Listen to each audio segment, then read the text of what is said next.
영상의 내용처럼 위대한 신앙인들의 배후에는 언제나 부모님들의 간절한 기도가 있었음을 우리들에게 보여주고 있습니다. 우리 한국은 정말로 전 세계에서 가장 가난한 나라였습니다만은 이렇게 오늘날 이렇게 잘 살고 또 우리 한국 교회들이 이렇게 부흥하여서 세계 이 선교 대국이 된 것은 바로 우리 부모님들의 간절한 나라와 교회를 위한 기도가 있었음을 우리는 믿지 않을 수가 없습니다. 오늘 어버이 주일을 맞이하여서 우리 교회에 연로하신 우리 부모님들이 더욱 강건하기를 간절히 축원합니다. 또 부모님들이 항상 교회, 가정과 교회와 나라를 위하여서 기도하시는 대로 가정마다 더욱 행복한 가정을 이루시고 그리고 더욱 은혜로운 우리 한영교회가 되고 그리고 더욱 이 세계를 복음화할 수 있는 제사장 국가 되기를 주님의 이름으로 간절히 축원합니다. 저는 오늘 이 어버이 주일을 기점으로 해서 이제 이렇게 많은 가정들이 교회로 다 이렇게 돌아와서 함께 예배 드릴 것을 이렇게 기대하니까 마음이 너무 기쁜 것이에요. 제가 사실 아까 이렇게 우리 꽉 찬 것을 보고 내 가슴이 꽉 이렇게 맺혔습니다. 감동이 왔어요. 사실 저는 지난 3개월 동안에 마음이 너무 공허했습니다. 주일 예배, 수요 예배, 금요 기도회 그리고 새벽 기도회에 많은 성도님들을 통해서 제 마음은 항상 가득했습니다. 또 올해 75주년 이 사업 계획도 많았습니다. 예배 드릴 때마다 함께 은혜로운 예배를 드리고 또 보고 싶고 또 보고 싶었습니다.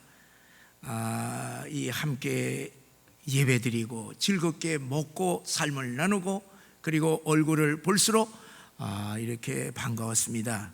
그런데 지난 3개월 동안에 우리 온 가정들이 다 흩어진 것만 같았습니다. 예배나 행사는 고사하고 이 확진자가 생기면 어떻게 되나 언제나 걱정이 많았었습니다. 세상도 매주 전혀 경험하지 못한 세상으로 변하는 것을 보고 마음이 무겁고 또한 두려웠습니다. 한국 교회들이 이러다가는 유럽 교회들처럼 그런 전철을 밟을까 생각하니까 정말로 걱정이 안 될 수가 없었습니다. 이제 무엇보다도 하루속히 이제 보고 싶은 믿음의 식구들과 정상적으로 예배를 드리고 싶어서 사실 제 나름대로는 열심히 기도를 했습니다. 사랑하는 여러분, 오늘 가정의 달, 이 어버이날을 맞이하여서 우리 모든 가정들이 서로 깊이 사랑할 뿐만 아니라 모든 성도들이 우리 예수 안에서 진정한 예수님의 가족임을 확인하면서 더욱 사랑하기를 주의 이름으로 간절히 축원합니다. 오늘 본문은 우리 예수님의 가족관을 아주 잘 보여주고 있습니다. 이 예수님의 가정 이야기를 통하여서 예수님의 진정한 가족은 누구인가 함께 생각하면서 함께 은혜를 나누고자 합니다. 예수님께서 무리들에게 이제 둘러싸여서 말씀을 전할 때에 예수의 어머니와 동생들이 찾아왔습니다. 예수님을 찾아온 이유에 대해서는 마가복음 3장 21절에 분명하게 기록되어 있습니다. 우리 함께 읽겠습니다. 예수의 친속들이 듣고 붙들러 나오니 이는 그가 미쳤다 하밀러라. 예수님께서 미쳤다 하는 소문을 듣고 예수의 가족들이 이제 예수님을 붙들러 왔던 것입니다. 22절에 보면은 예루살렘에서 내려온 서기관들이 예수께서 이 귀신의 왕인 바알세불의 힘을 입어서 귀신을 내쫓는다 하는 그런 얘기를 이 예수님의 이 가족들이 듣고서 이러다가는 가만히 놔뒀다고는 예수님의 그 가정이 전부 다 망신살이가 난다고 생각을 해서 예수님이 있는 곳을 찾아서 붙들러 온 것입니다. 자, 이 사실을 보면은 가족들은 예수님이 메시아로 믿지 않았던 것이 분명합니다. 동생들이 이제 어머니 마리아로부터 예수님의 출생의 비밀에 대하여서, 신비스러운 그 비밀에 대하여서 이야기를 들었는지는 모르겠습니다. 그러나 그들은 많은 예수님의 기적을 그들이 목격을 했습니다. 그럼에도 불구하고 예수님의 가족들은 예수님의 행하신 일들이 마치 귀신 들려 미친 것으로 여겼기 때문에 예수를 붙들러 온 것이었습니다. 여기서 이제 이해가 가지 않는 것이 하나가 있습니다. 뭐 동생들은 뭐 그렇게 생각한다 할지라도 그렇게 생각해서는 안 될 분이 한 분 있지 않습니까? 누구예요? 어머니 마리아입니다. 어머니 마리아는 예수님이 잉태할 때부터 이 천사의 계시를 통해서 예수님이 어떤 분이신 것을 분명히 알았습니다.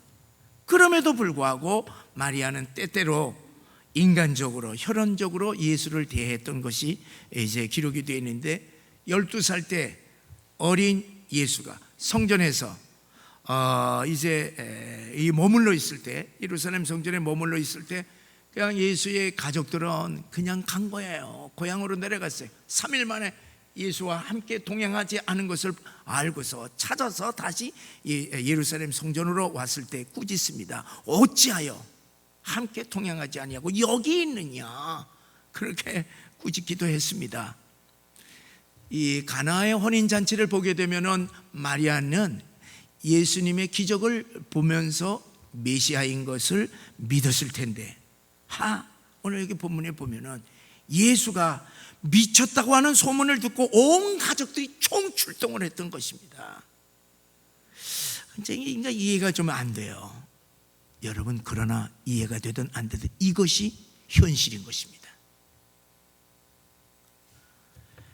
사랑하는 여러분, 이 세상에서 나를 가장 잘 이해하고 그리고 나를 위로할 수 있는 사람이 누구입니까?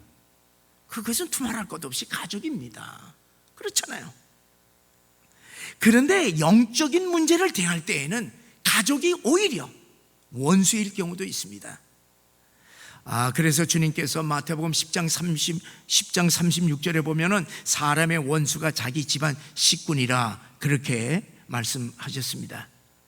오늘날에도 가족들이 신앙 문제에 대한 신앙의 회방꾼의 역할을 하는 경우가 얼마나 많이 있습니까? 온 가족이 예수를 믿지 않을 경우에는요, 이 영적인 그 분쟁은요 말할 것도 없습니다. 또 이제 식구들 간의 신앙적인 수준이 차이가 날 때에 이 영적인 갈등이 일어나기도 하는 것입니다. 이 가장 가까운 사이이기 때문에 수시로 간섭을 하고 수시로 공격해 옵니다. 그래서 온 가족이 예수를 믿지 믿기 전에는요, 피할 수 없는 영적인 갈등과 그리고 분쟁이 일어난다고 하는 사실을 우리들이 알아야 합니다. 그런데 이런 가족 간의 영적인 분쟁은요, 이거는 이겨야 됩니다. 또 그리고 얼마든지 이길 수가 있는 것입니다. 여러분, 우리 한 가정이, 불신자 가정이 예수를 믿게 될 때에 뭐 한꺼번에 다 예수 다 믿습니까? 천만의 말씀이에요. 어떤 가족 간에 어떤 한 사람으로 말미암아 그 가족 전체가 예수를 믿는 것이 우리들의 얘기가 아니고 무엇이겠습니까? 여러분, 우리는 예수 믿는 사람은 어떠한 경우도 가족을 이 전부 다 복음화 시킬 수 있다고 하는 사실을 믿으시고, 아직까지 복음화 되지 않았다면은 복음화를 위하여서 영적인 전쟁을 하시기를 바랍니다. 자, 이제 여기에 보면은요, 예수님의 동생들과 누이들이 총출동을 했는데, 마가복음 6장 3절에 보게 되면은 예수님 가족의 이름들이 기록이 되어 있습니다. 함께 읽겠습니다. 이 사람이 마리아의 아들 목수가 아니냐? 야고보와 요셉과 유다와 시몬의 형제가 아니냐? 그 누이들이 우리와 함께 여기 있지 아니하냐? 자, 사람들이 예수님을 보고서 마리아의 아들 목수가 아니냐 이렇게 얘기했어요. 이 말을 보게 되면은 그의 육신의 아버지인 요셉은 일찍이 돌아가셨다고 하는 사실을 우리가 여기서 알 수가 있습니다. 그리고 4명의 남동생들과 적어도 2명의 누이 동생들이 있어서 예수님에게는 6 형제 자매가 있었던 것을 우리가 알 수 있습니다. 그런데 이제 이 천주교에서는요, 이거를 인정을 안 하는 거예요. 이 성모 마리아의 무태설, 그러니까 예수님 외에는 잉태해 본 적이 없다는 얘기예요. 무태설, 그리고 종신처녀설을 주장하고 있습니다. 그러니까 이제 오늘 여기 마가복음 6장 3절을 보게 되면은 이제 이런 것이 터무니없는 거짓인 것을 알 수가 있습니다. 이제 그러나 이제 이 가톨릭에서는요, 그래 이것을 어떻게 이제 이렇게 해석을 하느냐 하면은 예수님의 사촌이 6명이 있는데 예수님의 사촌이라서 형제들이라 그렇게 얘기했다고 그렇게 얘기하는가 하면은 또 하나 터무니없는 얘기를 하는 것이 있어요. 요셉이 2번째 아내를 통하여서 6명 낳았다, 이게 이제 나옵니다. 뭐 어쨌든 그것이 이제 중요한 것은 아닙니다만은, 마리아는 성령으로 예수님을 잉태한 후에 결코 죽기까지 순교를 지키며 동정녀로 살았다고 하는 것은 아닙니다. 요셉과 결혼해서 적어도 6명의 자녀를 낳은 것을 볼 수가 있습니다.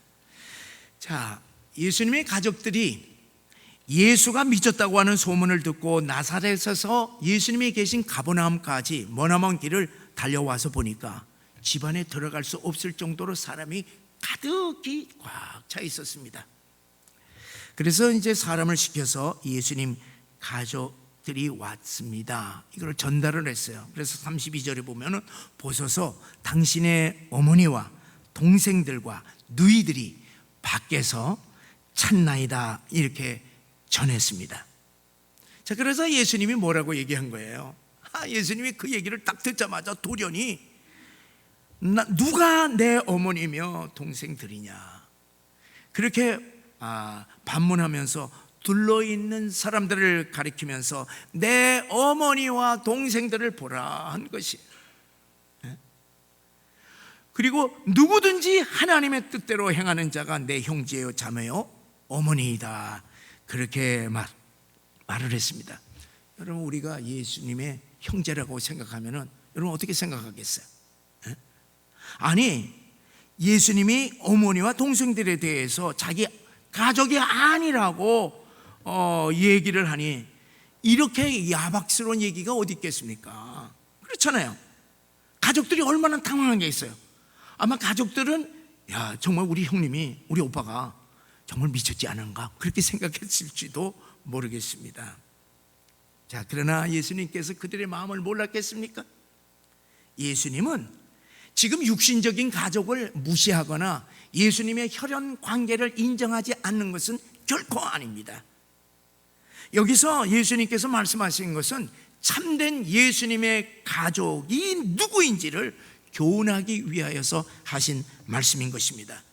여러분, 사실 예수님은요, 가족을 귀하게 여기셨습니다. 그래서 30년, 이 공생의 이전 30년 동안은 가족을 위하여서 아주 충성스럽게 이렇게 헌신을 했습니다. 아버지가 일찍이 돌아가셨기 때문에 그 가장 노릇을 했습니다. 그리고 마지막 십자가의 최후의 순간에도 사랑하는 어머니를 사도 요한 제자에게 이 부탁한 것을 우리들이 보게 됩니다. 예수님은 효자시였습니다. 자, 예수님은 지금 이런 상황을 통해서 육적인 관계, 혈연 관계보다는 영적인 관계의 중요성을 교훈했던 것입니다. 여러분, 혈연 관계는 사람들과의 관계에 있어서 많은 관계입니까? 적은 관계입니까? 혈연 관계는요, 소수자와의 관계입니다. 그리고 혈연 관계라고 하는 것은 이 땅에서의 제한적인 관계인 것입니다.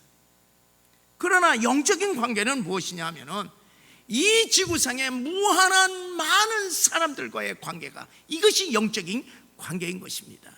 여러분, 성령께서 이 땅에 오셔서 어떻게 했습니까? 모든 이 예수 믿는 모든 사람들에게 함께 하듯이 이 영적인 관계라고 하는 것은 이 지구상에 무한한 많은 사람들과의 관계이고 또한 천국까지 영원한 관계이기 때문에 예수님께서는 영적인 가족 관계를 더 중요시하였던 것입니다. 우리가 복음서에 보게 되면은 예수님의 육신적인 가족 관계에 대한 기록은요 거의 찾아볼 수 없습니다. 그 가족에 대한 얘기는 부정적인 얘기라는 거예요. 예수님에 대하여서 부정적인 얘기하는 건 몇 가지 제외해놓으면요 가족에 대해서는 얘기를 하지를 않았습니다. 그런데 그거에 비해서 우리 인간들은 어떻습니까? 우리 인간은요 평생 이 세상에 육신적인 가족 관계에 중심을 두고 살고 있는 것입니다. 그러나 이 땅에 구세주로 오신 우리 예수님께서는 이 땅뿐만 아니라 영원한 하나님의 나라까지, 그리고 동서고금, 과거, 현재, 미래 다 포함하는 영원하신 하나님으로서 예수님께서 말씀하시는 것입니다. 그래서 예수님께서 2000년 전에 말씀하신 것들이지만은, 그러나 그 말씀은 예수님 이전에도 그리고 예수님 당시에도 오늘날에도 동일하게 적용되는 살아있는 하나님의 말씀인 것입니다. 예수님은요 우리들과의 관계에 있어서 영적인 관계라고 하는 사실을 분명히 마음에 명심하시기를 바랍니다. 자, 그러면 여러분, 누가 예수님의 진정한 가족인 것입니까? 여기 오늘 말씀해 보면은 누구든지 하나님의 뜻대로 행하는 자라, 그렇게 말씀했는데, 마태복음 12장 50절에 동일한 말씀을 조금 달리 표현했습니다. 우리 함께 읽어보시겠어요? 누구든지 하늘에 계신 내 아버지의 뜻대로 하는 자가 내 형제요 자매요 어머니니라 하시더라. 자, 마가복음에서는 하나님의 뜻대로 행하는 자고, 마태복음에서는 구체적으로 하늘에 계신 내 아버지의 뜻대로 행하는 자라고 그랬습니다. 여러분, 예수님 당시의 유대인들은 하나님을 아버지라고 표현하지는 못합니다, 감히. 그러나 예수님께서는 하나님을 아버지라고 그렇게 말씀하시는 것입니다. 사랑하는 여러분, 이 말씀은, 예수님께서 하신 이 말씀, 누구든지 하나님의 뜻대로 행하는 자라고 하는 이 말씀은요, 우리 오늘날 여러분과 저에게, 우리들에게는 놀라운 복음의 말씀인 줄 믿으시기를 바랍니다. 왜 그러냐 하면은 누구든지 예수님의 가족이 될 수 있다는 말씀이기 때문에 그렇습니다. 자, 우리가 육신적인 부모를 선택할 수는 없습니다. 우리의 가문은요 내가 바꿀 수가 없습니다. 그러나 하나님의 자녀가 되는 것은 누구든지 될 수가 있다는 말씀입니다. 김 씨는 김 씨대로, 이 씨는 이 씨대로, 최 씨는 최 씨대로, 각 가문은 다 다르지만은 그 모든 사람들이 다 누구든지 하나님의 가족, 예수님의 가족이 될 수 있다는 말씀입니다. 그래서 하나님께서는 누구든지 하나님의 자녀가 되는 길, 하나님의 가족이 되는 길을 다 열어놓으셨습니다. 하나님의 자녀가 되는 데는 남녀노소 구별이 없습니다. 빈부귀천 구별이 없습니다. 지식 유무 구별이 없습니다.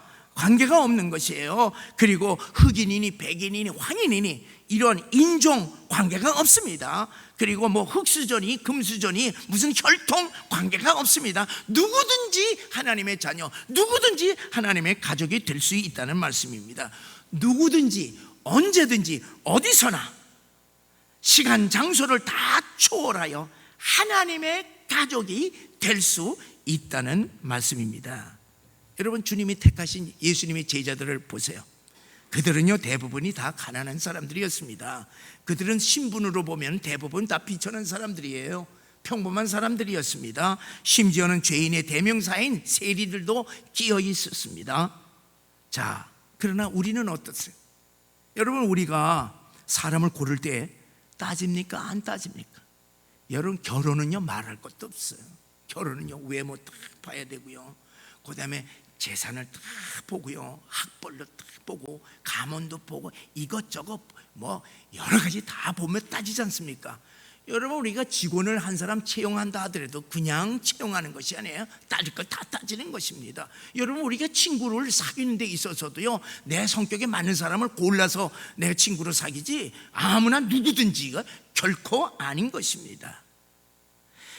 만약 하나님께서 하나님의 가족을 불러 모으실 때에 우리처럼 따진다고 하면은 여러분 어떻게 되겠어요? 여러분과 나는요 분명히 제외돼. 그렇잖아요. 예루살렘에서부터 여기까지 얼마나 멀어? 그러니까 우리가 하나님의 가족으로 부르심을 받는다고 하는 것은요, 이것은 하나님이 따지는 것이 아니라 누구든지 우리가 될 수 있기 때문에 된 줄 믿으시기 바랍니다. 여러분, 우리 하나님은 누구든지 하나님의 가족이 될 수 있도록 문을 확 열어놓았기 때문에 우리 같은 사람들까지 하나님의 가족이 되는 놀라운 축복을 누리게 된 줄 믿으시기 바랍니다. 사랑하는 여러분, 우리가 이제까지 하나님의 축복을 많이 받았습니다. 그리고 하나님의 복에는요 무수히 많습니다. 그 중에 가장 큰 축복이 뭐라고 생각합니까? 지금 현재 돈이 없으면 돈이 제일 고, 건강이면 건강이 제일 시급하겠죠. 그러나 그 수많은 많은 복들 중에 가장 큰 복은 우리가 하나님의 자녀, 하나님의 가족 된 것을 우리들이 믿어야 할 것입니다. 왜 그러냐 하면 우리가 자녀로 택함 받으면, 하나님의 자녀가 되면은 어떻게 됩니까? 이 자녀가 되면은 모든 것 다 부모가 알아서 다 책임집니다. 마찬가지로 우리들이 하나님의 자녀가 되고 하나님의 가족이 되면은 우리가 필요한 모든 것들을 하나님께서 다 채워주시고 책임져 주신다고 하는 사실을 믿으시기를 바랍니다.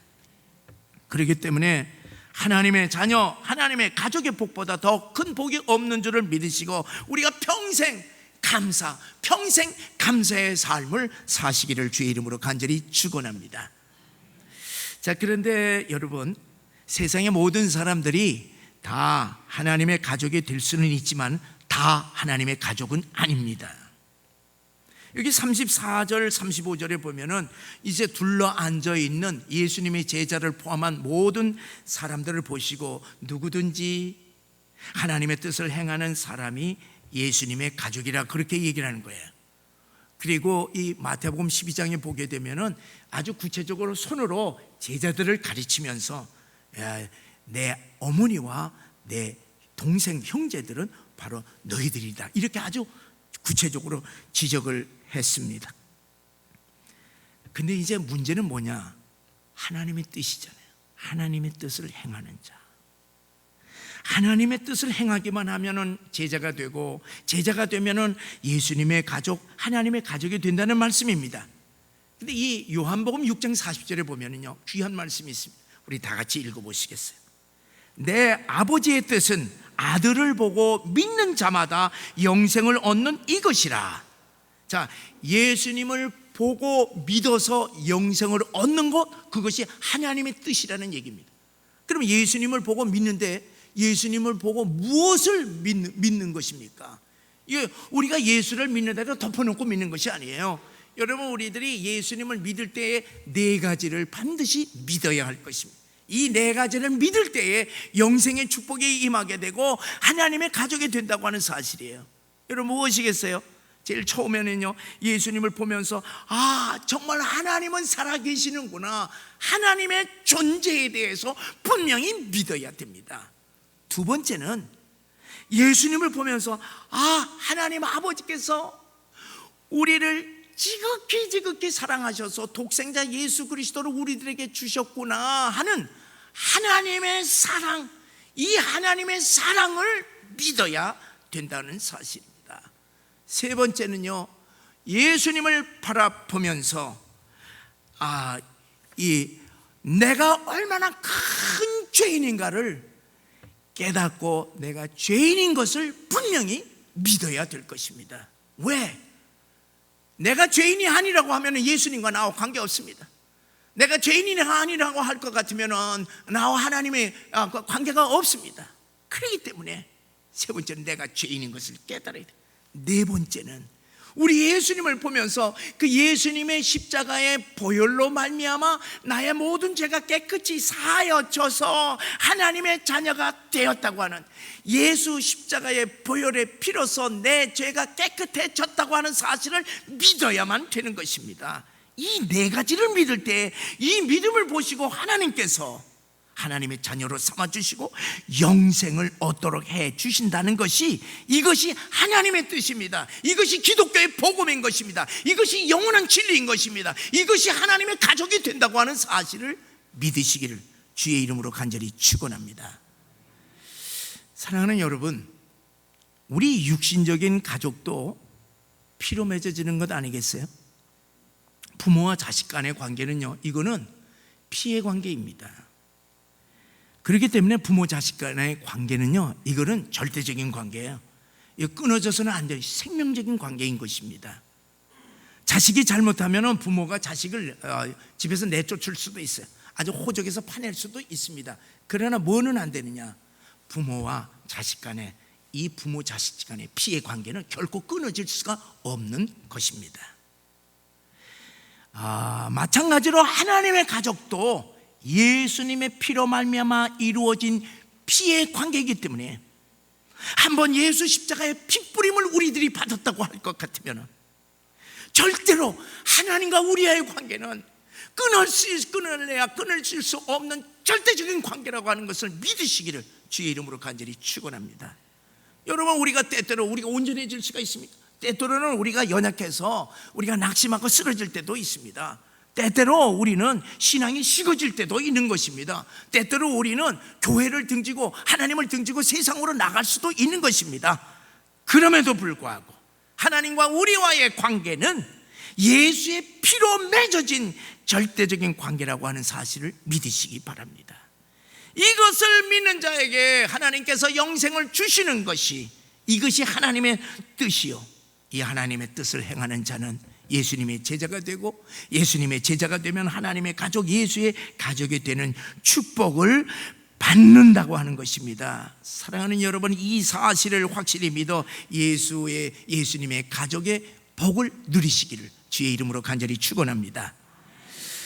사랑하는 여러분, 예수님의 피로 내가 구원받았음이 믿어지면은 우리 모두는 예수님의 가족이 되는 것을 믿는데, 그러면 예수님의 가족이 되면은 어떻게 우리가 주님을 기쁘게 할 수가 있겠습니까? 여러분, 우리 자녀들의 사명은 뭐냐면요, 적어도 우리 부모의 속을 썩여지리지 않고 부모를 기쁘게 하는 것이 자녀의 마땅한 도리입니다.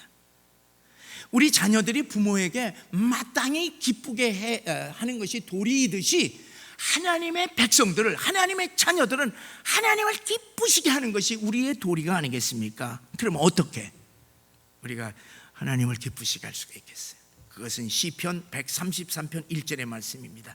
우리 함께 읽겠습니다. 보라, 형제가 연합하여 동거함이 어찌 그리 선하고 아름다운고. 여러분, 이 말씀이 무엇입니까? 이 말씀은요, 형제가 서로 하나가 되어 함께 지내는 것보다도 더 부모에게 아름다운 것이 없다는 것이. 여러분, 우리가 부모가 이제 우리 자녀들이 많습니다. 근데 자녀들이, 죄송해요, 이것들이 서로 반목하고 서로 싸우고 그러면은 부모의 마음이 어떻게 되겠어요? 부모가 제일 기쁜 것은 형제들이 전부 다 서로를 사랑하면서 서로를 격려하고 위로하고 도와주고 하는, 이것보다 부모에게 더 좋은 것이 없다라고 하는 사실입니다. 사랑하는 여러분, 형제의 의미가 무엇이겠어요? 여러분, 형제의 의미라고 하는 것은요, 한 부모에게 태어나 그 뿌리가 같은 것이에요. 뿌리가 같은 거예요. 그리고 같은 부모의 피를 받고 같은 부모의 사랑을 받으면서 자라나는 것이 형제, 자매입니다. 그래서 형제는요, 하나가 될 수밖에 없어요.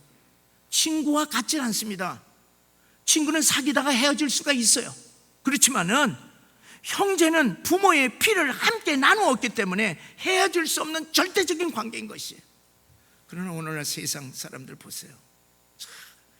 이거 이 어마어마한 무슨 재벌들 가정 보면은 형제하고 그렇게 하나가 되지 않더라고요. 그 부모가 얼마나 속 아프겠습니까? 사랑하는 여러분, 형제는 헤어질 수 없는 관계일 뿐만 아니라 형제는 부모로부터 나중에 유산을 함께 나누어 갖는 것입니다. 사랑하는 여러분, 우리 한양교회 성도들은 예수님의 한 피 받은 믿음의 형제인 것을 믿으시기 바랍니다. 믿음의 형제라고 하는 의미는 예수님의 피를 함께 받음으로 우리의 믿음의 뿌리가 같다는 것입니다. 예수의 피를 받고 예수의 사랑을 받으면서 예수님의 말씀으로 함께 성장하고 있는 것입니다. 우리는 예수 안에서 다 형제요 자매이고 하나님의 자녀가 되었습니다. 우리 모두가 다 하나님을 아버지라고 부르는 형제 자매들인 것을 분명히 마음속에 간직해야 됩니다. 그래서 우리가 부부지간이라도 예수 신앙 안에서는 하나님을 똑같이 아버지라고 부르기 때문에 우리는 예수 신앙 안에서는 형제인 것입니다. 여러분, 부모와 자식 간에도 이것은 예수의 신앙 안에서는 모두 다 부모님이나 자식이나 다 하나님을 아버지라고 부르기 때문에 신앙 안에서는 형제인 것입니다. 할아버지와 손자 사이라도 그리스도 예수의 신앙 안에서는 다 같이 하나님 아버지라 그렇게 부르기 때문에 한 형제입니다. 여러분, 우리가 천국에 가게 되면은 이전에 온 사람이나 우리나 모두 다 하나님을 아버지로 부르는 다 형제와 자매인 것을 믿으시기를 바랍니다. 여러분과 저와는 목사인 저와의 관계도 마찬가지로 다 형제인 것입니다. 우리는 서로 육신적인 그런 어떤 혈연 관계는 아니지만은 예수를 믿음으로 예수의 피가 우리의 심장 속에 흐르고 있기 때문에 우리는 모두 다 거룩한 믿음의 형제들, 영적인 형제들이라고 하는 사실을 믿으시기 바랍니다. 이런 예수님의 한 피를 받아 예수의 가족된 우리 성도들이 서로 연합을 하여서 예배를 드리고 형제처럼 서로 사랑하면서 신앙생활하는 것이 우리 하나님 아버지께서 우리 주님께서 가장 보시기에 아름답고 선한 이러한 모습이라고 하는 사실을 믿으시기를 주의 이름으로 간절히 축원합니다. 사랑하는 성도 여러분, 우리 하나님께서는 우리들을 크게 축복하실 것입니다. 사랑하는 여러분, 우리 교회를 하나님께서는 크게 축복하실 것입니다. 하나님께서 우리를 일으켜 주셔서 우리를 통하여서 하나님께서 계획하신 큰 일을 이루실 것입니다. 우리 교회를 일으켜서 하나님께서는 큰 일을 계획하시고 앞으로 이루신다고 하는 사실을 믿으시기를 바랍니다. 이 가정의 달을 맞이하여서 이 성전에 모이기에 힘쓰시며 더욱 뜨겁게 예수님의 사랑으로 서로 나누면서 기도하면서 힘차게 우리 한양교회를 함께 세워나가기를 주님의 이름으로 간절히 축원합니다.